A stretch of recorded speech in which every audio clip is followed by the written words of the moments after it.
एक सवाल है कि क्या एक बिलीवर को किसी की बुरी नजर लग सकती है? तो ये क्वेश्चन ही गलत है। पूछना चाहिए कि क्या एक उद्धार पाए व्यक्ति को, जो परमेश्वर के आत्मा से चलाए चलता है, जो प्रभु की संतान बन गया है, उसे किसी की बुरी नजर लग सकती है? तो उत्तर होगा कि नहीं, क्योंकि वह परमेश्वर को अपना पिता कहता है, उन्हें फादर इन हेवन कहता है, और पिता की नज़र उस पर हमेशा बनी हुई है। और जिस पे पिता परमेश्वर की नज़र है, उस पर कोई अपनी बुरी नज़र नहीं डाल सकता। भजन संहिता 34:15 में लिखा है कि यहोवा की आंखें धर्मियों पर लगी रहती हैं और उसके कान भी उसकी दुहाई की ओर लगे रहते हैं। इसलिए हमें कोई धागा, टीका, तावीज़, झाड़ फूंक, टोटके करने की ज़रूरत बिल्कुल नहीं है।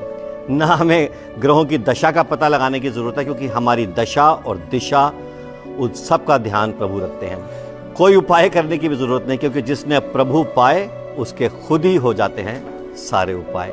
प्रभु में सामर्थ्य रहे। God bless you.